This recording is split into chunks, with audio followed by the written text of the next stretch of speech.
wanti waliin ilaallu kabajamoo pirezidaantii mootummaa naannoo Oromiyaa duraanii obbo Hassan Ali nagaadha siniif ta'u. Bara isaan pirezidaantii turani andargaggeessan ture Dr. Nagaasoo Gidaadaa obbo Abbaa Duulaafaa kana televiziyooniidhaan gaafa waa'ee isaanii ilaallu fi siyaasi jabana sana waa'ee isaanii nu barsiisu akkuma seexanaatti ilaala turre warra OPDO.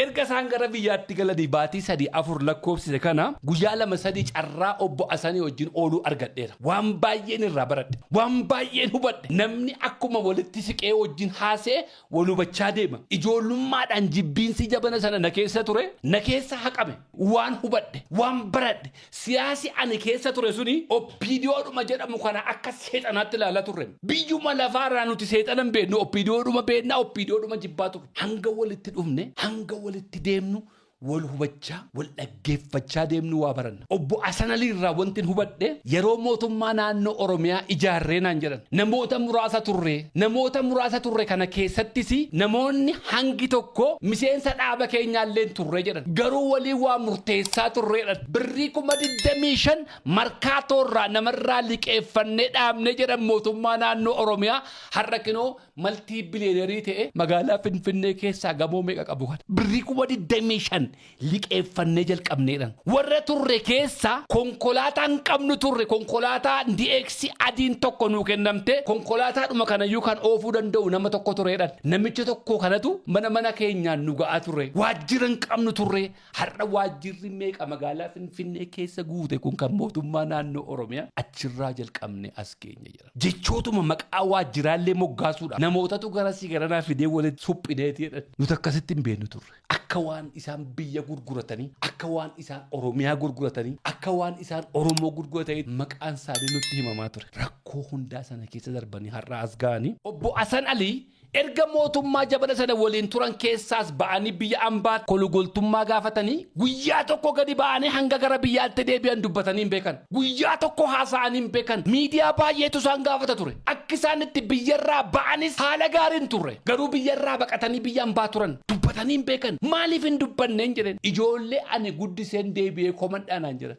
ijoolleen aangoorra jirtu ijoolleen baay'eensa warra ani barsiise warra ani qare akkamittan deebi'ee waan an guddise kana komadha ana adurree miti ilmoo koo nyaadhu naan jedhan umuriin nuuf dheeradha. Obbo Hassan Ali gaa erga gara biyyaatti galanii abbootiin qabeenyaa Oromoo ulfina argadha kabajaa argadha kabajaa itti hortanii obbo Hassan Ali qeesaarra ari'atamee biyya ambaa keessa ture pirezidaantii mootummaa naannoo Oromiyaa turan bara gara biyya abbaa isaaniitti gaafa deebi'an bakka itti galan hin qaban turan hoteela qubatan mootummaan naannoo Oromiyaa galatooma abbootiin qabeenyaa keenya ulfina argadha kabajaa argadha waaqayyoon kabajaa isiniif kennu namni guddaan kun namni pirezidaantii mootummaa naannoo Oromiyaa duraanii ture biyya isaatti dhufe mana dhabuurraan hoteela jiraachaa jiru hoteela keessaa baafne abbaa manaa goona konkolaataa mataa isaaniitiin akka isaan deemaniif jettanii horii keessan xiqqaarraa haga guddaatti walitti buustanii abbaa manaa abbaa qabeenyaa abbaa konkolaataa gootaniif baay'ee galatooma ulfaadha anis carraa argadhee bakka sanatti argameera ergaa isin dabarsitan keessa koona tuqe qabsaa'ota keenya artistoota keenya warra har'a lubbuun nu biran jirre ijoollee Nuhoo Goobanaa ijoollee Zarii Wadaajoo ijoollee Dr. Nagaasoo Gidaadaa ijoollee obbo Galaasaa Dilboo yaadachuu qabna sin jettan marrummaan na tuqe baay'ee galatooma waan isin gootan waan salphaa miti abbootiin qabeenyaa keenya beekaa keessan hayyuu keessan cinaa dhaabbattan waaqayyoon kabajaa isiniif kennu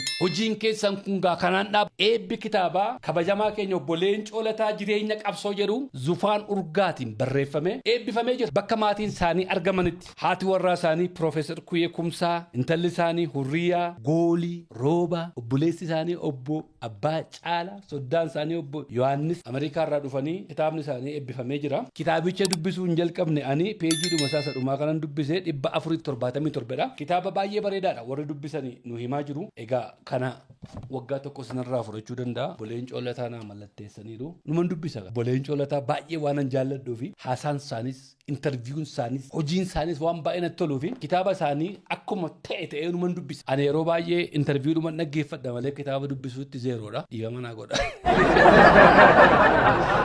ani warra asiin dhaggeeffadha ijaan dubbisuudhaa fi maal jetti gurbattiin kun naan jedhama isaanii yoona.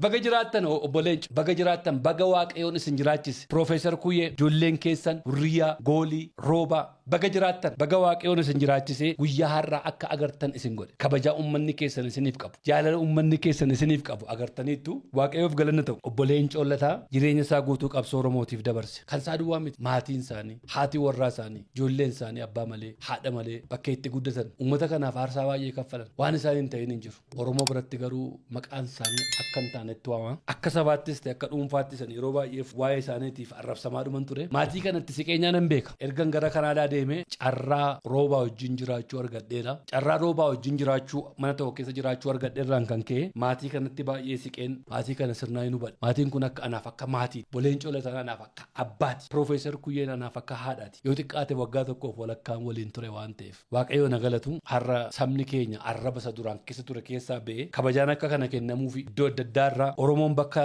eebba kitaaba isaaniitti argame keessumaa ijoolleen Harargeerraa dhaggeeffadha. Maqaan keenno? Aanaa Franqalloon jedhama. Eebba kitaaba gooticha seenaa gooticha keenya kanarratti argamu baay'ee gammannee jirra. Dhugaa rabbi ani maatii gootota irraa hin daladde maatii Abubakar Muusaati. Kaan jalqaba hoogganaa baandii Franqallooti barreessaa walaloo sirboota jalqabaati Alii Birraa faadha.